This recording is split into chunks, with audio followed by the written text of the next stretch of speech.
બનાસકાંઠા જિલ્લામાં કમોસમી વરસાદના પગલે ખેડૂતોના પાકને મોટા પ્રમાણમાં નુકસાન થયું છે।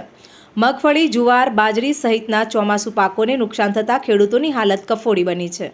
ત્યારે રાજ્ય સરકાર દ્વારા સમગ્ર ગુજરાતમાં કમોસમી વરસાદના પગલે ખેતીના પાકોને થયેલા નુકસાનને મામલે 10,000 કરોડનું રાહત પેકેજની જાહેરાત કરવામાં આવ્યું છે। પરંતુ બનાસકાંઠા જિલ્લામાં ગ્રામ સેવકોનું મહેકમ ઓછું હોવાના કારણે સર્વેની કામગીરી સાચી ન થઈ હોવાથી ખેડૂતો દ્વારા આક્ષેપો કરવામાં આવી રહ્યા છે। પાલનપુરના ખેડૂતોએ જણાવ્યું હતું કે ઓફિસોમાં બેસીને જ સર્વે કરવામાં આવે છે, જેને લઈને જે ખેડૂતોને સાચું નુકસાન થયું છે અને જે ખેડૂતો સાચા નુકસાનમાં રાહત પેકેજના હકદાર છે તેવા ખેડૂતોને કોઈ જ રાહત મળે તેવું નથી, જેને લઈને સરકાર દ્વારા સાચો સર્વે કરવામાં આવે અને આ સર્વેની કામગીરી ફરી કરવામાં આવે અને સાચા ખેડૂતોને ન્યાય મળે તે માટે હાલમાં તો ખેડૂતો માંગ કરી રહ્યા છે। જો કે ખેડૂતોનું કહેવું છે કે જે પ્રકારે નુકસાન થયું છે તેના પ્રમાણમાં 10,000 કરોડનું રાહત પેકેજ ખેડૂતોની મજાક કરી હોય તેવું સરકાર દ્વારા જાહેર કરવામાં આવ્યું છે। એટલે ખેડૂતો હવે સરકાર દ્વારા મોટું રાહત પેકેજ તેના પ્રમાણમાં 10,000 કરોડનું રાહત પેકેજ ખેડૂતોની મજાક કરી હોય તેવું સરકાર દ્વારા જાહેર કરવામાં આવ્યું છે। એટલે ખેડૂતો હવે સરકાર દ્વારા મોટું રાહત પેકેજ જાહેર કરવામાં આવે તેવી માંગ કરી રહ્યા છે। ગુજરાતમાં ગત 2 દાયકામાં ન થયો હોય એ પ્રકારનો અસાધારણ કમોસમી વરસાદ આ વર્ષે થતાં રાજ્યના વિવિધ જિલ્લાના ખેડૂતોના પાકોને મોટું નુકસાન થયું છે। આ સંદર્ભે મેં તથા મારા સાથી મંત્રીઓએ જુદા જુદા જિલ્લાઓમાં જઈને અસરગ્રસ્ત ખેડૂતોની સાથે પ્રત્યક્ષ વાતચીત કરીને તેમની સ્થિતિ જાણી હતી। કુદરતી આપત્તિની આ ઘડીમાં ધરતીપુત્રોની વ્યથાને સમજીને રાજ્ય સરકાર પૂરી સંવેદનાથી તેમની પડખે ઊભી છે। રાજ્યભરના ખેડૂતોના પાકને થયેલા વ્યાપક નુકસાન સામે તેમની લાગણીઓને ધ્યાને રાખીને રાજ્ય સરકાર દ્વારા ધરતીપુત્રો માટે આશરે 10,000 કરોડના રાહત સહાય પેકેજની જાહેરાત કરું છું।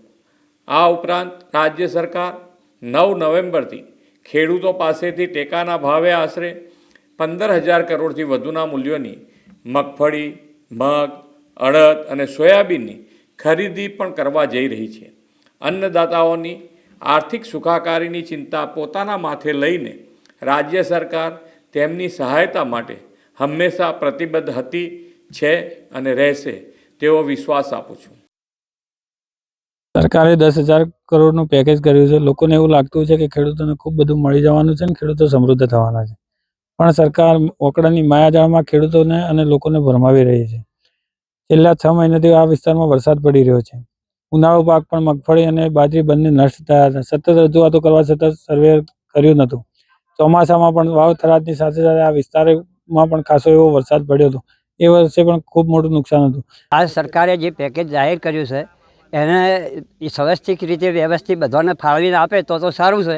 બાકી અડધું આવશે તો અડધું નહીં આવે એવું પણ થાય છે અને લોકોને જે નુકસાન થયું છે એ કારણ કે વૈશાખથી મોડીને આજ સુધી વરસાદ ચાલુ છે। લગભગ 6 મહિના વરસાદ ચાલુ રહ્યો છે, એટલે લોકોને બાજરીનું નિષ્ફળ ગયું છે, પછી મગફળી નિષ્ફળ ગઈ છે, આવું બધું ઘણું પાકો નિષ્ફળ જાય છે। દરેક ચોમાસું એમ ઉનાળુ પાકો નિષ્ફળ જાય છે। સરકારે જે 10,000 કરોડની પેકેજ જાહેર કરી છે પણ એ પૂરેપૂરું ખેડૂત સુધી પહોંચે એવી આશાઓ છે।